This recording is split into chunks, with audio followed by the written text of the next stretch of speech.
உச்சநீதிமன்றம் வந்து தலைமையிலேயே கொட்டு வச்சு இன்னும் ஏன் அமைச்சர் பதவி வேணுமா இல்லை வந்து உங்களுக்கு வந்து ஜெயில் தண்டனை வேணுமான்னு கேட்டதுக்கு அப்புறம் தான் அமைச்சர் பதவியில நீங்க தூக்குறீங்க. அந்த அளவுக்கு ஊழல்வாதிகளுக்கு அவ்வளவு பெனிஃபிட் கொடுத்து வச்சிருக்கு இந்த அரசாங்கம்.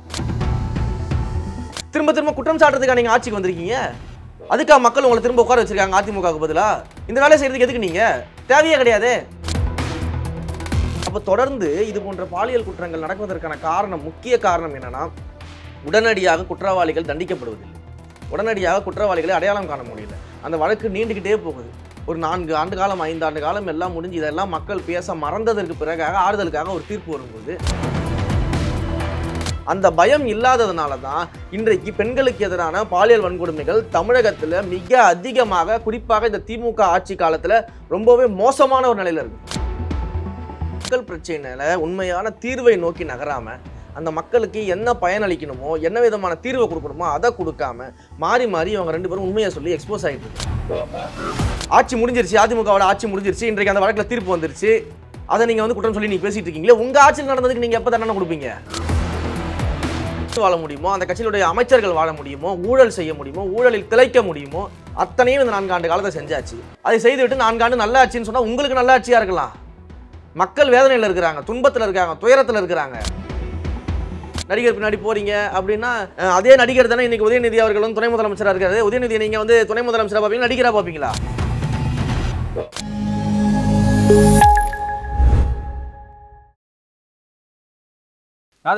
வணக்கம். அரசியல் பல பரபரப்பான கட்டங்களை நோக்கி நகர்ந்து கொண்டு வருகிறது. அது குறித்து விவாதிக்க தமிழக வெற்றி கழகத்தின் செய்தி தொடர்பாளர் திரு ரமேஷ் அவர்கள் இணைந்திருக்கார். வணக்கம் சார். வணக்கம். சரி, இப்போ வந்து பார்த்தீங்கன்னா, இந்த பொள்ளாச்சி விவகாரத்தில் அதிமுகவும் திமுகவும் மாற்றி மாற்றி வந்து இந்த வெற்றி எங்களை சேரும் மாற்றி மாற்றி சொல்லிட்டு இருக்காங்க. இது உண்மையான யாருக்கான வெற்றி அப்படின்னு வெற்றியா அப்படின்னு நம்ம பார்க்கறத விட, எங்கள் தலைவர் வந்து மிக தெளிவாக அந்த அறிக்கையில் வந்து குறிப்பிட்டிருக்காரு. என்ன சொல்லியிருக்காருன்னு பார்த்தீங்கன்னா, இந்த பெண்களுக்கு எதிரான இந்த பாலியல் குற்ற வழக்குகளில் மிக விரைவாக வந்து விசாரணைகளை நடத்தி துரிதமாக குற்றவாளிகள் கண்டுபிடிக்கப்பட்டு அடையாளம் காணப்பட்டு தீர்ப்பு கொடுக்கப்பட்டால்தான் இனிமேல் இது போன்ற செயல்கள் நடக்காது. எந்த விதமான பெண்களுக்குமே இது போன்ற செயல்கள் நடக்கக்கூடாது.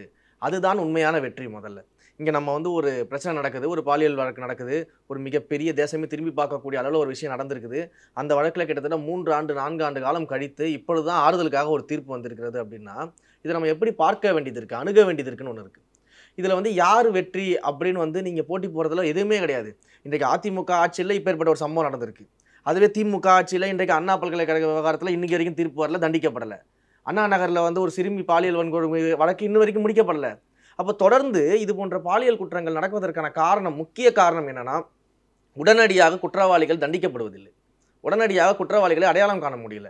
அந்த வழக்கு நீண்டுகிட்டே போகுது. ஒரு 4 ஆண்டு காலம் 5 ஆண்டு காலம் எல்லாம் முடிஞ்சு இதெல்லாம் மக்கள் பேச மறந்ததற்கு பிறகாக ஆறுதலுக்காக ஒரு தீர்ப்பு வரும்போது அந்த தீர்ப்பை நம்ம ஏற்கிறோம், நம்ம அந்த தீர்ப்பை மதிக்கிறோம். அது ஓரளவுக்கு அந்த குடும்பத்துக்கு ஆறுதலை தரும். அதில் நம்ம எந்த விதமான மாற்று கருத்துமே கிடையாது. ஆனால் எப்படி வந்து இது போன்ற செயல்கள் இனியும் நடக்காமல் தடுக்கிறது, எப்படி குற்றவாளிகளுக்கு அச்சத்தை உண்டாக்குவது, குற்றவாளிகளை எப்படி பயப்பட வைப்பது, குற்றவாளிகள் எப்படி குற்றம் செய்யாமல் தடுப்பது அப்படின்னு பார்க்கும்பொழுது இந்த தீர்ப்பு அப்படின்றது வந்து மிக விரைவாக வழங்கப்படணும். அதுதான் உண்மையான வெற்றி. அதனால தான் நம்ம சொல்லியிருக்கிறோம், 90 நாட்களுக்குள்ள தீர்ப்பு வழங்கும்படியாக விரைவு சிறப்பு நீதிமன்றங்களை கொண்டு வரணும் அப்படின்னு நம்ம சொல்கிறோம்.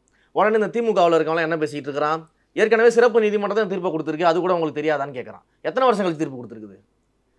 6 வருஷம். இத்தனை ஆண்டு காலம் கழிச்சு தான் தீர்ப்பு வந்திருக்குது. அப்புறம் சிறப்பு நீதிமன்றத்தோட வேலை என்ன? ஏன் அதை துரிதமாக பண்ண முடியல? அப்போ நான் பேருக்கு ஒரு சிறப்பு நீதிமன்றம் வச்சிருக்கிறேன், அதனால வந்து தீர்ப்பு கொடுத்துட்றேன் அப்படின்னு பேசுறதுல என்ன விதமான லாஜிக் இருக்குது? அதனால தான் நம்ம மிக தெளிவாக சொல்கிறோம், விரைவு சிறப்பு நீதிமன்றங்கள் அப்படின்னு நம்ம சொல்கிறோம். 90 நாட்களுக்குள்ள இந்த வழக்குகள்லாம் விசாரிக்கப்பட்டு குற்றவாளி, உண்மையான குற்றவாளியை கண்டறிந்து தண்டனை கொடுக்கப்படணும். அப்படி கொடுத்தாதான் இனிமேல் இது போன்ற செயல்களில் ஈடுபடுறவங்களுக்கு அந்த பயம் இருக்கும் அப்படின்னு நம்ம சொல்கிறோம். அந்த பயம் இல்லாததுனால தான் இன்றைக்கு பெண்களுக்கு எதிரான பாலியல் வன்கொடுமைகள் தமிழகத்தில் மிக அதிகமாக, குறிப்பாக இந்த திமுக ஆட்சி காலத்தில் ரொம்பவே மோசமான ஒரு நிலையில் இருக்குது. சார், இப்போ அதே மாதிரி அதிமுக வந்து பார்த்தீங்கன்னா, திமுக பக்கம் வைக்கிற வாதம் என்னன்னா, அதிமுக வந்து இந்த கேஸை ரெஜிஸ்டர் பண்ணதுக்கே 12 நாள் எடுத்துட்டாங்க நம்ம விஷயங்கள் வந்து சொல்லியிருந்தாங்க. அதே மாதிரி வந்து பார்த்தீங்கன்னா, திமுக பக்கம் அந்த யார் அந்த சார் அப்படின்ற விஷயங்களும் இவங்க சொல்லவே இல்லை அப்படின்ற விஷயங்கள். இது ரெண்டுமே பேரலாக பார்க்க வேண்டியது இருக்குல்ல. இவங்க 2 பேருமே வந்து பார்த்தீங்கன்னா தொடர்ச்சியாக மக்கள்கிட்ட மக்கள் பிரச்சனை வச்சு அரசியல் பண்ணுறாங்களே தவிர யாருமே நேர்மையான விஷயங்களை பண்ண மாட்டேன்றாங்க. ஆமாம், அதுதான் நம்மளும் சொல்லிக்கிட்டு இருக்கிறோம். இன்றைக்கு ஒரு மக்கள் பிரச்சனையில உண்மையான தீர்வை நோக்கி நகராமல், அந்த மக்களுக்கு என்ன பயனளிக்கணுமோ, என்ன விதமான தீர்வை கொடுக்கணுமோ அதை கொடுக்காம மாறி மாறி அவங்க 2 பேரும் உண்மையை சொல்லி எக்ஸ்போஸ் ஆகிட்டு இருக்கிறாங்க. உண்மையை சொல்லி எக்ஸ்போஸ் ஆகிட்டு இருக்காங்க. இதுதான் நடந்துகிட்டு இருக்குது.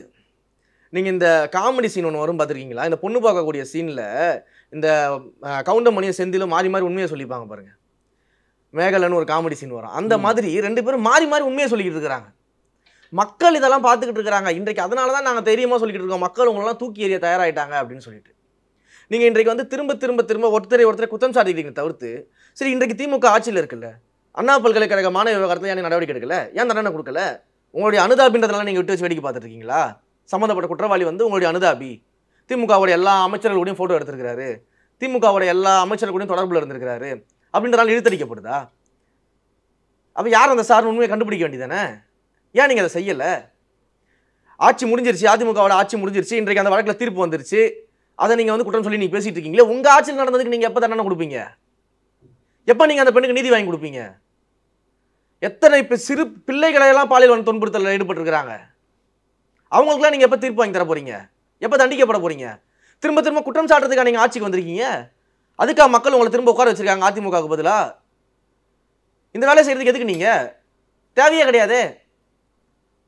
இந்த மனநிலை தான் மக்கள் இருக்கிறாங்க. அதனால தான் நம்ம மிக தெளிவாக சொல்கிறோம், நம்முடைய தமிழக வெற்றி கழகத்தை பொறுத்த வரைக்கும் வெறுமனே இந்த 2 கட்சிகள் போல மாற்றி மாற்றி குற்றம் சாட்டிக் கொள்ளாமல் ஒருத்தரை வந்து குறை சொல்லிக்கிட்டு எக்ஸ்போஸ் ஆகிட்டு அது போன்ற அரசியல் நாங்கள் இங்கே செய்யலையே. சொல்யூஷன் சொல்லிட்டு இருக்கோம்ல, 90 நாட்களுக்குள்ள வழக்க முடிங்க, அதிவிரைவு சிறப்பு நீதிமன்றங்களை கொண்டு வாங்க, இதற்கான முன்னெடுப்புகள் நடத்துங்க, இது போல பெண்களுக்கு இனிமேல் எங்கேயுமே நடக்கக்கூடாதுன்றதை உறுதிப்படுத்துங்க. சும்மா இரும்புக்கரம்னு சொல்லிட்டு அதை கைலாங்கல்ல போட்டு உட்காந்து வேடிக்கை பார்த்துட்டு இருக்காதீங்க. பேரிச்சம்பளத்துக்கு தூக்கி உள்ள போட்டிங்கன்னா, கைலாங்கலைக்கு போட்டிங்கன்னா இரும்புக்கரம் எப்படி வேலை செய்யும்? உண்மையிலே இரும்புக்கரம்னா வேலை செய்யணும், அது செய்ய மாட்டேங்குதுன்னு தெளிவாக சொல்லிக்கிட்டு இருக்கிறோம், சொல்யூஷனோட சொல்லிக்கிட்டு இருக்கிறோம். ஓகே சார், 4 ஆண்டு நல்லாட்சி தொடரட்டும் அப்படின்ற மாதிரி விஷயங்கள்லாம் வந்து பார்த்தீங்கன்னா தொடர்ச்சியாக எல்லா இடங்கள்லையும் தமிழக அரசோட இந்த 4 ஆண்டு முடிவை வந்து கொண்டாடிட்டு இருக்காங்க. 4 ஆண்டு நல்லாட்சியாக தான் போயிருக்கு அப்படின்னு ஒரு கேள்வி இருக்குல்ல. 4 ஆண்டு வந்து அந்த கட்சிக்காரங்களுக்கு நல்லாட்சி தான். எவ்வளவு மக்களை சுரண்ட முடியுமோ சுரண்டியாச்சு, எவ்வளோ ஊழல் பண்ண முடியுமோ ஊழல் பண்ணியாச்சு, எவ்வளவு வந்து ரியல் எஸ்டேட் பண்ண முடியுமோ அவ்வளோ ரியல் எஸ்டேட் பண்ணியாச்சு, எவ்வளவு திட்டங்கள் மூலியமாக மக்கள் பணத்தை கொள்ளடிக்க முடியுமோ கொள்ளடிச்சாச்சு, டாஸ்மாகில் கூட 1000 கோடி ஊழல் பண்ணியாச்சு. இன்றைக்கு இடி ரைடில் சிக்கி தவிச்சிக்கிட்டு இருக்கிறாங்க. எந்த அளவுக்கெல்லாம் ஒரு குடும்பம் வாழ முடியுமோ, எந்த அளவுக்கெல்லாம் ஒரு கட்சி வாழ முடியுமோ, அந்த கட்சியினுடைய அமைச்சர்கள் வாழ முடியுமோ, ஊழல் செய்ய முடியுமோ, ஊழலில் திளைக்க முடியுமோ, அத்தனையும் இந்த 4 ஆண்டு காலத்தை செஞ்சாச்சு. அதை செய்துவிட்டு 4 ஆண்டு நல்லாட்சின்னு சொன்னால் உங்களுக்கு நல்லாட்சியாக இருக்கலாம். மக்கள் வேதனையில் இருக்கிறாங்க, துன்பத்தில் இருக்காங்க, துயரத்தில் இருக்கிறாங்க. நீங்கள் நல்லாட்சின்னு சொல்கிறத மக்கள் யாராவது காது கொடுத்து கேட்குறாங்களா? யாராவது நீங்கள் நல்லாட்சின்னு பேசுகிறத நியூஸில் உட்காந்து பார்க்குறாங்களா? முதல்ல நீங்கள் பேசுகிறத யாராவது மக்கள் பார்க்குறாங்களா? முதலமைச்சர் சொல்லக்கூடிய கருத்தை மக்கள் கவனிக்கிறாங்களான்னு சொல்லுங்கள் பார்ப்போம். எந்த மக்கள் கவனிக்கிறாங்க இன்றைக்கி அவர் பேசுகிறதெல்லாம்? அவர் என்னத்தையாவது பேசிக்கிட்டு இருப்பார். 4 வருஷம் முடிஞ்சிருச்சு, 4 வருஷம் கொள்ளடிச்சாச்சு, இன்னும் 1 வருஷம் கொள்ளடிக்கணும், அதுக்காக பேசிக்கிட்டு இருக்கிறாங்கன்னு மக்களுக்கே தெரியுது தெளிவாக. அவ்வளவு ஊழல் நடந்திருக்குது. இன்றைக்கு இடி அவ்வளவு விஷயத்தை எடுத்துட்டு இருக்கிறாங்க இந்த டாஸ்மாக் விவகாரத்தில். உச்சநீதிமன்றம் வந்து தலைமையிலேயே கொட்டு வச்சு இன்னும் ஏன் அமைச்சர் பதவி வேணுமா, இல்லை வந்து உங்களுக்கு வந்து ஜெயில் தண்டனை வேணுமான்னு கேட்டதுக்கு அப்புறம் தான் அமைச்சர் பதவியிலேருந்து நீங்கள் தூக்குறீங்க. அந்த அளவுக்கு ஊழல்வாதிகளுக்கு அவ்வளோ பெனிஃபிட் கொடுத்து வச்சிருக்கு இந்த அரசாங்கம். ஊழல்வாதிகளை வந்து தியாகின்னு சொல்லி பட்டப்பேர் கொடுக்கக்கூடிய ஒரு அரசாங்கமாக நடந்துட்டு இருக்குது. அப்புறம் எப்படி நல்ல ஆட்சியாக நடக்கும்? மக்கள் மரணிக்கக்கூடிய ஆட்சியாக நடந்துகிட்டு இருக்குதுங்க.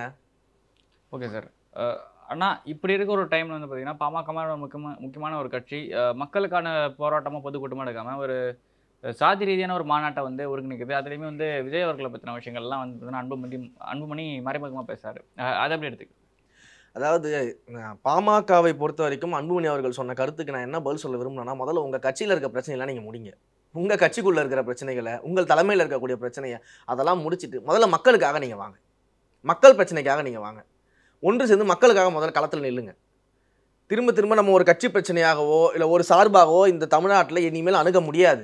இனிமேல் இங்கே வந்து எந்த விதமான மதவாத அரசியலுக்கோ சாதியவாதி அரசியலுக்கோ எதுக்குமே இங்கே இடம் கிடையாது. மக்கள் மிக தெளிவாக இருக்கிறாங்க. முன்ன போலால இப்போ மக்கள் கிடையாது, இளைஞர்கள் முன்பு போல் கிடையாது. அதனால நீங்கள் உங்கள் பிரச்சனையை முதல்ல முடிச்சுட்டு அதுக்கப்புறம் அடுத்த கட்சியை பற்றி நீங்கள் கமெண்ட் பண்ணலாம். இன்றைக்கு மக்கள் யாருமே வந்து எங்கள் தலைவர் நடிகராக பார்க்கல, மக்கள் யாருமே எங்கள் தலைவர் வந்து வெறும் திரை பிரபலமாக பார்க்கல, வெறும் திரை கவர்ச்சிக்காக கூடுற கூட்டம் இது கிடையாது. இது வந்து எங்கள் தலைவரை அரசியல் ஆளுமையாக ஏற்றுக்கொண்டதன் விளைவாக வந்திருக்கக்கூடிய கூட்டணி, மக்கள் கூட்டணி. அதனால தான் மக்கள் இன்னைக்கு எழுச்சியோடு வந்து நிற்கிறாங்க. நீங்கள் இதை வந்து எங்கே பார்த்தாலும் வந்து திரை பிரபலம் நடிகர் பின்னாடி போறீங்க அப்படின்னா, அதே நடிகர் தானே இன்னைக்கு உதயநிதி அவர்கள் வந்து துணை முதலமைச்சராக இருக்காரு. உதயநிதியை நீங்கள் வந்து துணை முதலமைச்சராக பார்ப்பீங்க, நடிகராக பார்ப்பீங்களா? துணை முதலமைச்சராக தானே பார்க்குறீங்க, ஒரு அரசியல்வாதி தானே பார்க்குறீங்க. அப்போ அவரும் திரை பிரபலம் தானே, அப்படி தானே அவர் சில சொல்லிக்கிட்டு இருக்கிறாரு. அவருக்கே அந்த கூட்டம் சேரலை. 1000 தான் திரை பிரபலமாக இருந்தாலுமே மக்களுடைய மனதில் ஒரு ஆளுமையாக இல்லைன்னா மக்கள் வந்து அவங்களை சீண்ட போகிறது கிடையாது. அதுதான் இன்றைக்கு அங்கே நடந்துகிட்டு இருக்குது. நீங்கள் துணை முதல்வராகவே இருந்தாலுமே, ஆட்சி அதிகாரத்தில் இருக்கக்கூடிய கட்சியினுடைய வாரிசாக இருந்தாலுமே மக்கள் உங்களை சீண்ட மாட்டாங்க. ஒரு ஆளுமையாக இருந்தால் தான் மக்கள் தன்னெழுச்சியாக வந்து நிற்பாங்க. அதுதானே எங்கள் தலைவருக்கு நடந்துகிட்டு இருக்குது. இந்த சிவாஜி கணேசனுக்கு கூடாத கூட்டம் எம்ஜிஆருக்கு எப்படி கூடுச்சு? சிவாஜி கணேசன் வந்து திரை பிரபலம் தானே, அவர் எம்ஜிஆர் அவர்களுக்கு ஈக்குவலாக தானே இருந்தார். அப்புறம் அவருக்கு கூடாத கூட்டம், அவருக்கு அரசியல் கிடைக்காத வரவேற்பு எப்படி எம்ஜிஆருக்கு கிடைச்சது? அப்போ திரை பிரபலமாக மட்டும் பார்த்துருந்தா எப்படி எம்ஜிஆருக்கு அந்த கூட்டம் வந்திருக்கும், சிவாஜி கணேசன் வராமல் இருந்திருக்கும்? அப்போ நடிகர் பின்னாடி மக்கள் போகிறாங்கன்னா சிவாஜி கணேசன் பண்ணியும் போயிருக்கணும்ல. இல்லை, சிவாஜி கணேசனோட அரசியல் பயணத்தை கம்பேர் பண்ணுறப்ப எம்ஜிஆரோட அப்போ மக்கள் என்னதான் நீங்கள் திரை பிரபலமாக இருந்தாலும் உங்களுடைய அரசியல் பயணத்தை வச்சு தான் உங்களை மதிப்பிடுறாங்க, உங்களுடைய ஆளுமை வச்சு தான் உங்களை மதிப்பிடுறாங்க, உங்களுடைய செயல்பாடு வச்சு தான் மதிப்பிடுறாங்க. அதன் விளைவாக தானே நல்ல கூட்டம் வருது. அப்படி நீங்கள் நடிகருக்கான கூட்டம் நீங்கள் சொல்ல முடியும், நடிகர் பின்னாடி போறீங்கன்னு எப்படி சொல்ல முடியும்? அப்போ இந்த வாதமே தப்பு இல்லையா? இது லாஜிக்கலாக தப்பு கிடையாதா? அதனால் முதல்ல நீங்கள் உங்கள் பிரச்சனையெல்லாம் முடிச்சுட்டு வாங்க, அதுக்கப்புறம் நம்ம மக்கள் பிரச்சனை பேசுவோம். Okay sir. ஆனால் அந்த மாநாட்டில் வச்ச முக்கியமான கோரிக்கைகளில் ஒன்று வந்து பார்த்தீங்கன்னா, இந்த 10.5 இடஒதுக்கீடு, பட்டியல் மக்களுக்கு வந்து 2% அதிகமாக கொடுக்கணும், கிரீமி லேயர் ஒழிக்கணுன்ற மாதிரி விஷயங்கள்லாம் வந்து சொன்னாங்க. ஜாதிவாரி கணக்கெடுப்பு எடுக்கணுன்ற மாதிரி விஷயங்கள்லாம் வந்து சொல்லிட்டு இருக்காங்க. ஜாதிவாரி கணக்கெடுப்பு மத்திய அரசு எடுக்கிறேன்னு சொல்லிட்டு அப்புறமா மாநில அரசு எடுக்கணும் அப்படின்னு சொல்லிட்டு அன்புமணி தொடர்ச்சியாக சொல்லிகிட்டே இருக்காரு.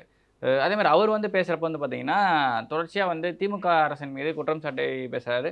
ஆனால் அதுக்கு அடுத்து அவர் ஐயா ராமதாஸ் அவர்கள் பேசுகிறப்ப வந்து பார்த்தீங்கன்னா, தம்பி ஸ்டாலின் அவர்கள்கிட்ட நான் போய் கேட்டேன் 10.5ன்ற மாதிரி விஷயங்கள் வந்து பார்த்தீங்கன்னா அவர் சாஃப்ட் டோனில் பேசுகிறார். இந்த முரண்பாடே வந்து பார்த்தீங்கன்னா கட்சிக்குள்ள ஒரு மிகப்பெரிய ஒரு குழப்பத்தை ஏற்படுத்தும். அதுதான் நான் சொல்லிட்டு இருக்கேன், அங்கேயே மிகப்பெரிய குழப்பங்கள் இருக்குது. அந்த கட்சியினுடைய தலைமையிலேயே வந்து மிகப்பெரிய குழப்பங்கள் இருக்குது. அங்கே வந்து புதிய ஆட்களை நியமிப்பதும் அதை வந்து எதிர்ப்பதும் இது போன்ற நிலைமைகள் அங்கே போயிட்டு இருக்கு. அது உட்கட்சி விஷயம், அதுக்குள்ளே நம்ம தலையிட விரும்பலை. ஆனால் இந்த சாதிவாரி கணக்கெடுப்பு, இடஒதுக்கீடை பொறுத்த வரைக்கும் நாங்கள் தெளிவான ஒரு ஸ்டாண்டில் இருக்கோம். மிக தெளிவாக நாங்கள் வந்து தமிழ்நாடு அரசை வலியுறுத்திட்டு இருக்கோம், ஒன்றிய அரசையும் வலியுறுத்திட்டு இருக்கோம். என்ன வலியுறுத்திட்டு இருக்கோம்னா, ஒன்றிய அரசு சாதிவாரி கணக்கெடுப்பு வந்து நடத்தணும், நடத்தி அந்த கணக்கெடுப்பின்படி இடஒதுக்கீட்டிலையும் கல்வியிலையும் வேலை வாய்ப்புலையும் வந்து பிரதிநிதித்துவம் கொடுக்கணும் அப்படின்றத நம்ம மிக தெளிவாக நம்ம கேட்டுட்டு இருக்கோம். நம்ம அதற்கான தீர்மானங்களும் நிறைவேற்றிட்டு இருக்கோம். இங்கே தமிழ்நாடு அரசை நம்ம பொறுத்த வரைக்கும் நம்ம என்ன கேட்குறோன்னா, ஏற்கனவே 2021 மக்கள் தொகை கணக்கெடுப்பு நடத்தணும், அது நடத்தலை, கொரோனாவால் தள்ளி போயிடுச்சு. இப்போ 2031 தான் ஆக்சுவலாக அடுத்தது எடுக்கணும். ஆனால் இன்றைக்கு இடையில் வந்து ஒன்றிய அரசு என்ன பண்ணுறாங்கன்னா, நாங்கள் மக்கள் தொகை கணக்கெடுப்பு நடத்துகிறோம், அதோடு சேர்த்து சாதிவாரி கணக்கெடுப்பு நடத்துகிறோம்னு சொல்லியிருக்காங்களே தவிர்த்து எப்போ நடத்த போகிறாங்க, இப்போ இன்டர்மீடியட்டாக நடத்த போகிறாங்களா, இல்லை 2031 தான் நடத்துவாங்களா அப்படின்றதுக்கான எந்த விதமான விளக்கங்களும் கிடையாது. அவங்க நடத்துவேன் அப்படின்னு மட்டும் தான் சொல்லியிருக்காங்களே தவிர்த்து அது எந்த அளவுக்கு நடக்க போகுதுன்றது நமக்கு தெரியல. இதற்கிடையில் நம்ம என்ன சொல்கிறோம்னா, இன்றைக்கி இந்தியா கூட்டணியில் இருக்கக்கூடிய கட்சிகள், இந்தியா கூட்டணி ஆளக்கூடிய மாநிலங்களில் அங்கே இருக்கக்கூடிய முதலமைச்சர்கள் வந்து சாதிவாரி கணக்கெடுப்பு நாங்கள் நடத்த சொல்ல, சாதிவாரி கணக்கு ஆய்வு நடத்தியிருக்கிறாங்க. ஒவ்வொரு மாநிலத்திலையும் கேஷ் சர்வே அதை எடுத்துருக்காங்க. அதை எடுத்துட்டு அதன் மூலமாக எந்தெந்த சாதியில் வந்து மக்கள் எவ்வளவு பர்சன்டேஜ் இருக்கிறாங்க, அவர்கள் யாரெல்லாம் பின்தங்கி இருக்கிறாங்க, பொருளாதார ரீதியாக யார் பின்தங்கி இருக்கிறாங்க, சமூக ரீதியாக யார் பின்தங்கி இருக்கிறாங்க, கல்வி ரீதியாக யார் பின்தங்கி இருக்கிறாங்க, இவர்களுக்கு வேலைவாய்ப்பு ரீதியாக யார் பின்தங்கி இருக்கிறாங்க, இவர்களுக்கு என்ன மாதிரியான முன்னெடுப்புகள் நடத்தலாம், இவர்களுக்கு மாநில அரசின் சார்பில் என்ன மாதிரியான திட்டங்கள் கொண்டு வரலாம், அவங்க இன்றைக்கு வந்து டிஸ்கஷன் பண்ணக்கூடிய லெவலுக்கு மூவ் ஆகிட்டாங்க. இந்தியா கூட்டணியில் இருக்கக்கூடிய கட்சிகளை தான் சொல்கிறேன் நான், உங்களுக்கு எதிர்கூட்டணியில் இருக்கக்கூடிய கட்சிகளை சொல்லலை. அப்போ அதையே தான் நீங்கள் ஏன் உங்களால் செய்ய முடியல? அந்த கணக்காய்வை நடத்தி மாநில திட்டங்களை அதற்கேற்றார் போல வடிவமைக்கிறது உங்களால் முடியாதா? ஒன்றிய அரசு வந்து சாதிவாரியான கணக்கெடுப்பு நடத்தட்டும், அதற்கான விஷயங்களை முன்னெடுக்கட்டும், நான் இல்லைன்னு சொல்லலை, நான் மாற்று கருத்து சொல்லலை, அது ஒன்றிய அரசு தான் செய்யணும், அது இல்லைன்னு சொல்லலை. ஆனால் அந்த கணக்காய்வை நீங்கள் நடத்தலாம் இல்லையா? அதை நடத்தி அதன் மூலமாக மாநில திட்டங்களில் வந்து மாற்றி அமைக்கலாம் இல்லையா? அதை ஏன் நீங்கள் செய்ய மாட்டீங்க? அப்போ உங்கள் மறைமுக ஓனருக்கு நீங்கள் பயந்து இங்கே வேலை பார்த்துட்டு இருக்கீங்க. உங்கள் மறைமுக ஓனர் எடுக்கிறேன்னு சொல்லியிருக்காரே தவிர்த்து எடுப்பாங்களான்னு தெரியாது. நீங்கள் உங்கள் ஓனர் எடுக்கலன்னு சொல்லிட்டு நீங்களும் எடுக்க மாட்டீங்க, அந்த முன்னெடுப்பு நடத்த மாட்டீங்க. இதை நம்ம மிக தெளிவாக சொல்லிட்டு இருக்கோம். இதையே தான் மற்ற கட்சிகளும் வலியுறுத்துறாங்க. இதை தமிழ்நாடு அரசு, இந்த திமுகவுடைய அரசு செஞ்சுதான் ஆகணும் அப்படின்றதான் நம்மளுடைய நிலைப்பாடு. இன்னும் 1 வருஷம் தான் இருக்குது, இவங்க செய்வாங்களான்னு தெரியாது, எப்படியும் ஆட்சி முடிச்சு போகும். நம்ம இதை வலியுறுத்திக்கிட்டே வரோம். மக்களுக்கு தேவையான எந்த விதமான விஷயங்களுமே இந்த அரசாங்கம் காதில் வாங்குறதே கிடையாது. Okay sir. அதே மாதிரி வந்து இப்போ ப. சிதம்பரம் ஒரு விஷயம் சொல்லியிருந்தார் ரீசெண்டாக. என்னன்னு பார்த்தீங்கன்னா, இந்தியா கூட்டணிக்கு ஒளிமயமான எதிர்காலம் கிடையாது, பிரகாசமாக இல்லை அப்படின்ற மாதிரி விஷயங்கள் சொல்கிறாரு. பிஜேபி ஸ்ட்ராங்காக இருக்குன்ற மாதிரி விஷயங்கள் சொல்கிறாரு. இது ஏன் திடீர்னு ஒரு பிசி மாதிரி ஒரு முக்கியமான ஒரு ஆளே வந்து திடீர்னு இந்த மாதிரி விஷயம் ஸ்டேட்மெண்ட் சொல்கிறதுக்கான காரணம் இல்லை, இன்றைக்கு வந்து அவர்கள் தொடர்ந்து வந்து ஆட்சி அதிகாரத்தில் இருந்துக்கிறாங்க. நீங்கள் வந்து இந்த சமீபத்தில் வந்து இன்றைக்கு பாஜக வெல்லும் பொழுது கூட எல்லாரும் சொன்னாங்க, இது ஒரு கூட்டணி ஆட்சியாக இருக்குது, நிலைக்குமான்னு தெரியாது, எவ்வளோ நாள் நிலைக்கும் தெரியாது போன்ற கருத்துக்கள்லாம் சொல்லிட்டு வந்தாங்க. இன்றைக்கு அந்த ஆட்சி நடந்து கொண்டு இருக்குன்றது போது அவர் அந்த கருத்தின் வெளிப்பாடாக இருக்கலாம். இன்னொன்று, தமிழ்நாட்டை பொறுத்த வரைக்கும் இந்த இந்தியா கூட்டணி மட்டுமல்ல, நீங்கள் காங்கிரஸ் மட்டும் கிடையாது, விடுதலை சிறுத்தைகளாக இருக்கட்டும், கம்யூனிஸ்ட் கட்சிகளாக இருக்கட்டும், மற்ற கட்சிகளாக திமுகவோட கூட்டணியில் இருக்கக்கூடிய கட்சிகளாக இருக்கட்டும், யாருமே இந்த கூட்டணியில முழு மன நிறைவோடு பயணிக்கல அப்படின்றத யதார்த்தமான உண்மை. அண்ணன் திருமாவளவன் அவர்களே இன்று பல்வேறு பிரச்சனைகளுக்கு அரசாங்கத்துக்கு எதிராக கருத்துக்களை தான் தெரிவிச்சிட்டு இருக்கிறாரு. திரு வேல்முருகன் வந்து சட்டசபையிலேயே பேசுறாரு, இந்த அரசாங்கத்துக்கு எதிராக தான் பேசிக்கிட்டு இருக்கிறாரு. கம்யூனிஸ்ட் கட்சிகள் போராடிக்கிட்டு இருக்கிறாங்க, அரசாங்கத்துக்கு எதிராக, அரசாங்கத்துடைய செயல்பாடுகளுக்கு எதிராக, சில போராட்டங்களுக்கு எதிராக அவங்க வந்து பேசிக்கிட்டு இருக்கிறாங்க. ஸோ இந்த கூட்டணி கட்சிகளுக்கு இந்த ஆட்சியின் மீது ஒரு முழுமையான நிறைவோ ஒரு நல்ல அபிப்பிராயமோ கிடையாது. வேற வழி இல்லாமல் இன்னொரு ஓராண்டு காலம் ஆட்சி இருக்கிறது, தன்னை சார்ந்த கட்சிக்கு மக்களுக்கு ஏதாவது செய்யணும் அப்படின்ற ஒரு விஷயத்துக்காக அவர் அந்த கூட்டணியில் இருக்கிறாங்க. இந்த அதிருப்தி என்பது காங்கிரஸுக்கு மட்டும் கிடையாது, அனைத்து கட்சிகளுக்குமே இன்றைக்கு இருக்கக்கூடிய நிலைமை தான். அதனால தான் நம்ம மிக தெளிவாக சொல்கிறோம், எங்கள் தலைவர் புத்தக வீட்டில் சொன்னார், உங்களுடைய கூட்டணி கட்சிகளுடைய கணக்கு எல்லாமே, உங்களுடைய கூட்டணி கணக்கில் எல்லாமே மைனஸ் ஆகிடும், மக்களே மைனஸ் பண்ணிடுவாங்க. நீங்கள் கூட்டணியை நம்பி மட்டுமே வாழக்கூடிய ஒரு ஆள். இன்றைக்கு திமுகவால் கூட்டணி இல்லாமல் தமிழ்நாட்டில் ஆட்சி அதிகாரத்துக்கு வரவே முடியாது. தமிழ்நாட்டை பொறுத்தவரைக்கும் எந்த கட்சியுமே இப்போதைக்கு அந்த திமுகவால் முடியாதுங்க. மிக தெளிவாக சொல்கிறோம், திமுகவால் கூட்டணி கட்சியினுடைய ஆதரவு இல்லாமல் தமிழ்நாட்டில் ஒரு காலமும் ஆட்சிக்கு வர முடியாது. இது வரைக்கும் அவங்க வந்ததில்லை, வரவும் முடியாது. இதுதான் யதார்த்தமான கள நிலவரம். அதனால தான் இவங்க வந்து எப்படியாவது தன்னுடைய அதிகாரத்தை பயன்படுத்தி, குடும்ப பலத்தை பயன்படுத்தி கூட்டணி கட்சிகள் எல்லாம் கூடவே வச்சுட்டு இருக்கிறாங்க. கூட்டணி கட்சிகள் வாரம் ஒரு முறை வந்து ஐயா முதல்வர்களை எப்படி சந்தித்து நாங்கள் கூட்டணியில் தான் இருக்கிறோம் அப்படின்னு சொல்லிட்டு வரணும். வெளியில் வந்து பேட்டி கொடுக்கணும், நாங்கள் கூட்டணியில் தான் இருக்கிறோம், நாங்கள் பலமான கூட்டணி, எங்கள் கூட்டணி யாராலையும் பிரிக்க முடியாது, எங்கள் கூட்டணி யாராலையும் உடைக்க முடியாது. இதெல்லாம் வெளில வந்து அவங்க வார வாரம் பேசி முதலமைச்சர் சந்தோஷப்படுத்தணும். இப்படிப்பட்ட ஒரு சூழலில் தான் திமுக கூட்டணி கட்சிகளை வச்சுட்டு இருக்குது. ஆனால் கூட்டணி கட்சிகளுக்கு தேவையான எந்த விதமான அதிகார பகிர்வையோ எந்த விதமான முக்கியத்துவத்தையும் திமுக கொடுக்காது, ஒரு காலமும் அதை செய்ய போகிறது கிடையாது. கூட்டணி கட்சிகள் கேட்கிற மக்கள் பிரச்சனைகளோட அவங்க முடிச்சு வைக்க மாட்டாங்க, அந்த மக்களுக்கு தேவையானவோட அவங்க செஞ்சு கொடுக்க மாட்டாங்க. இதை நம்ம பல்வேறு இடங்களில் பார்க்குறோம். திரு வேல்முருகனால அதை தான் கேட்டுட்டு இருக்காரு, என்னோட தொகுதிக்கு என்னால் செய்ய முடியலன்னு சொல்கிறாரு. கூட்டணி கட்சிகளை விட இன்றைக்கு வந்து ஆளும் திமுக அரசில் இருக்கக்கூடிய அமைச்சர்களுக்கே இன்னைக்கு வந்து அதிகாரம் வழங்கப்பட மாட்டேது. பிடிஆர் அதை தானே பேசினாரு, எனக்கு அதிகாரம் இல்லை, ஃபண்டு இல்லை, அதெல்லாம் யார்கிட்ட இருக்குது அங்கே போய் கேளுங்கிறாரு. அப்போ அமைச்சர்களுக்கே இந்த நிலைமை தான் இருக்குது. உண்மையிலேயே நீங்கள் ஒரு நல்ல முதலமைச்சராக இருந்திருந்தா, மக்களுக்கான முதலமைச்சராக இருந்திருந்தா, அவருக்கு தேவையான விஷயங்களை செஞ்சு கொடுத்து அவர் சார்ந்து இருக்கக்கூடிய துறையை முன்னேற்றுவதற்கு, அதன் மூலியமாக மக்கள் பயனடைவதற்கு என்ன செய்யணுமோ நீங்கள் அதை செய்யணும். ஆனால் நீங்கள் என்ன பண்ணுறீங்க, மேடையில் நின்றுக்கிட்டு அவரை கார்னர் பண்ணி பேசிகிட்டு இருக்கீங்க. நீங்கள் பேசுகிறத கவனித்து பேசணும், நீங்கள் பார்த்து பேசணும் அப்படின்னு அவரை கார்னர் பண்ணிக்கிட்டு இருக்கீங்க. பொறுப்பை உணர்ந்து பேசணும். முதல்ல நீங்கள் பொறுப்பை உணர்ந்து அவருடைய துறைக்கு தேவையான செஞ்சிருந்தா அவர் ஏங்க பேச போகிறாரு? உங்களுக்கே உங்கள் பொறுப்பு என்னன்னு தெரியல, அப்புறம் அவர் பொறுப்பு உணர்ந்து பேசணுன்றது எப்படி இருக்குது? இப்படிப்பட்ட ஒரு ஆட்சி நடந்துட்டு இருக்கும்போது எப்படி கூட்டணி கட்சிகளுக்கு நல்ல அபிப்பிராயம் இருக்கும்? அதனுடைய வெளிப்பாடோட நம்ம அதை பார்க்கலாம்.